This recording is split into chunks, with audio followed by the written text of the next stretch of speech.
There is a precise instant, not a slow drift, not a quiet fading, an instant, measurable, biological, unfolding inside a bird's brain in real time when everything reorganizes. When the creature that has been watching you for weeks or months crosses an invisible line and slots you into an entirely different mental category than the day before, you have almost certainly felt this from the outside without being able to name it. The day the chickadee held its ground on the feeder as you walked by instead of bolting. The morning the cardinal kept on singing when you cracked open the back door. The afternoon the robin didn't budge when you knelt down to pull weeds just 3 feet from where it was searching the ground. Something shifted. You sensed it. You just couldn't explain it. What shifted was chemistry. Concrete, measurable, brain-level chemistry. And once you understand what is actually happening inside a bird's brain in that moment, every encounter you have ever had with a wild animal in your yard will never feel the same again. Welcome back to Backyard Bird Mind. Hit subscribe before you go, because today we are heading somewhere most people never reach. Inside the brain of the bird at your feeder, at the exact instant it determines you are not a danger. What neuroscience actually tells us, what the hormones are doing, and what a bird's brain must accomplish before it can ever open the door to you. Stay through to the end, because the final point is the one most people struggle to believe, and it is the most significant thing we have ever covered on this channel. Number 1, the threat detection engine running every second of a bird's life. Before you can grasp the moment a bird decides you are safe, you need to understand what it is constantly running from. What the baseline condition of a bird's nervous system actually looks like, because for most people, the answer lands like a gut punch. A wild bird is never truly at rest. Not at the feeder, not in the nest, not while sleeping. Its nervous system is executing a non-stop threat scanning loop every single second, monitoring the environment, sizing up every movement, every shadow, every sound, and making rapid calculations about whether any of it means danger. The structure driving this is the amygdala, a compact region buried deep in the brain that processes fear and potential threats. Birds possess an equivalent structure called the archipallium, and in birds, it is proportionally larger and more active than in most mammals. There is an evolutionary reason for this. A bird that lets its threat monitoring slip for even a few seconds at the wrong moment does not survive to reproduce. Researchers at the University of California studying avian fear responses found that the archipallium fires within milliseconds of detecting a potential danger, faster than conscious awareness, faster than any intentional reaction. By the time a bird has registered that something is there, the stress hormones are already coursing through its body. The central hormone in this system is corticosterone, the bird's version of cortisol. The instant a threat is flagged, corticosterone surges, the heart rate climbs, and blood is rerouted away from digestion and into the muscles. The bird is primed to launch before it has even consciously chosen to. This is the program every bird in your yard is running at every moment it is there.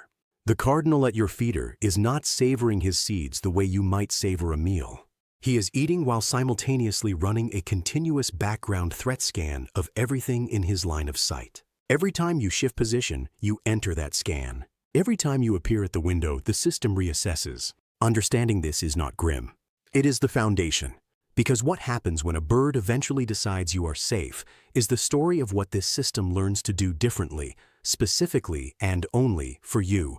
Number 2, what the brain does with a familiar face. This is where the neuroscience becomes genuinely astonishing. Research on individual recognition in birds, most famously the crow studies out of the University of Washington, later replicated across many species, established something that initially seemed impossible. Birds do not simply learn that certain situations are safe. They learn that certain individuals are safe. The recognition is face-specific, individual-specific, and encoded in long-term memory in a way that holds across months and even years. The brain structure responsible for this mirrors what humans use for facial recognition. In birds, the nidipallium caudolateral, the avian counterpart to the prefrontal cortex, plays a core role in associative learning and memory storage. This is where the bird keeps the learned associations that override its default alarm. Here is what happens the moment a known, safe human comes into view. The archipallium begins firing its threat signal because that is always the first move. But almost simultaneously, the memory system sends back a counter-signal. Previous encounters with this individual. Pattern confirmed. Threat classification, low. The corticosterone surge is blunted. The heart rate does not spike as high. The flight response never fully ignites. This override becomes quicker and more complete with every encounter. The more times a bird has seen a specific person behave non-threateningly, the faster and more thoroughly the memory system shuts down the alarm. What appears from the outside as a bird warming up to you is really the bird's memory becoming faster and more certain at silencing its own warning bells. What is remarkable here is the precision. The override is not broad. A cardinal that has learned your face does not extend that suppression to your neighbor or to a stranger cutting across your yard. The override is keyed to you, your specific face, your movement signature, your behavioral pattern. If you radically change your appearance, a wide-brimmed hat, an unfamiliar jacket, the recognition can temporarily collapse, and the bird will treat you like a newcomer until the match is re-established. The moment the bird stays on the feeder as you walk past, that is the exact moment the override became faster than the flight response. A neurological threshold, crossed in real time, assembled from every single encounter you and that specific bird have ever shared. Number 3. Corticosterone and why stress is the true measure of trust. Scientists can actually quantify how much a bird trusts a specific person, and not only through watching behavior, through blood chemistry. Studies on wild birds living in residential gardens, published in journals including Hormones and Behavior, have directly measured baseline corticosterone levels in birds with regular exposure to specific humans. The results are consistent across the research. Birds with extended exposure to non-threatening people show measurably lower resting corticosterone than birds without that exposure. The stress hormone drops, not in the moment, but persistently, chronically. This matters enormously for the bird's actual well-being. Chronically high corticosterone, the kind that comes from existing in a perpetual state of high alert, suppresses immune function, undermines reproductive success, and cuts lifespan short. A bird that has learned to dial down its threat response around a trusted human is not merely behaving differently. It is healthier. Its immune system is less compromised. Its body is redirecting energy away from fight or flight and back toward digestion, tissue maintenance, and long-term survival. The person who has genuinely earned the trust of the birds in their yard is literally contributing to those birds' health, not just through the food they provide, but through the steady, predictable, non-threatening presence that allows the bird's stress system to idle at a lower setting. Think carefully about what that means. The cardinal who has been visiting your yard for 3 years does not merely put up with you. Your presence, specifically yours, is wired in its brain to a lower corticosterone state, to something closer to ease, to a yard where the alarm can run a little more quietly. That is not poetry. That is measurable brain chemistry. Number 4. The dopamine signal. Why the bird keeps returning. Trust is built through the suppression of the alarm response. But something else is running alongside that suppression, and it is what drives a bird not just to tolerate a person, but to actively seek them out. Dopamine, the same neurotransmitter that powers reward-seeking in humans, powers it in birds. A bird finds food, dopamine releases. A bird successfully navigates a social encounter, dopamine releases. A bird experiences something it has come to associate with safety and reward, dopamine releases. Over time, the familiar human who provides food, who is predictable, who does not set off the alarm, that human becomes a dopamine signal. The bird's brain has associated that specific person with positive outcomes, not loosely, not vaguely, but in the same neurologically precise way that any learned reward works. Research on corvids, crows, and jays has demonstrated that birds will actively seek out humans who have previously given them positive experiences, even when no food is present. The approach behavior is driven by the dopamine system, by the brain's reward prediction mechanism anticipating something good.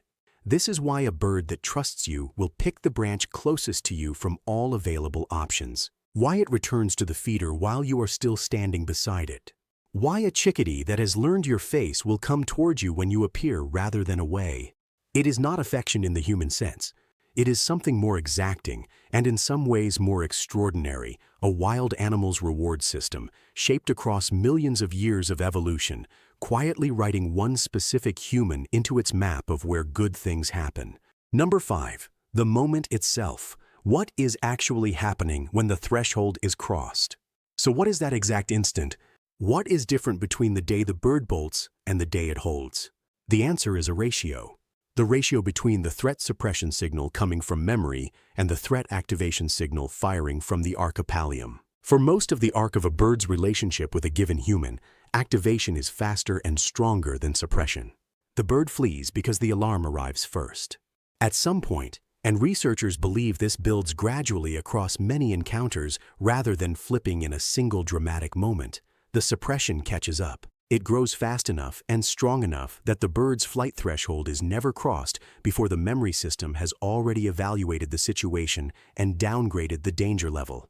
That day, the bird stays. From the outside, it looks like a small thing.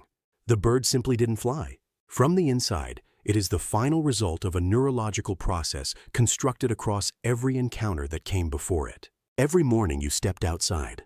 Every feeder you refilled. Every slow, calm movement that never became a lunge or a grab or a fright. Every one of those moments deposited a slightly stronger suppression signal until one day the signal was enough. The bird did not choose to trust you in that moment. It chose to trust you across every moment that came before. That day was simply when the math finally balanced. You have been participating in a neurological process without ever knowing it was underway. Every morning you appeared in the yard, every unhurried movement, every consistent and predictable presence at the feeder, all of it was being recorded and processed inside the brains of the birds around you, building suppression pathways, lowering corticosterone baselines, becoming a reward signal in a wild animal's mental landscape. The bird that holds its ground when you approach is not doing something simple. It is doing something that required its brain to construct a specific, individual model of you, your face, your gait, your patterns. Store that model in long-term memory and retrieve it faster than its own alarm system every single time you come into view. That is not a minor thing. That is one of the most precise and deliberate forms of trust that exists anywhere in the animal kingdom. And it was built one quiet morning at a time in your yard. Tell me in the comments, what is the moment you remember most clearly? The first time a bird stayed when it used to flee? I want the specific story, the species, the day, what you were doing. I read every one. These are the ones I carry the longest. I'll see you in the next one.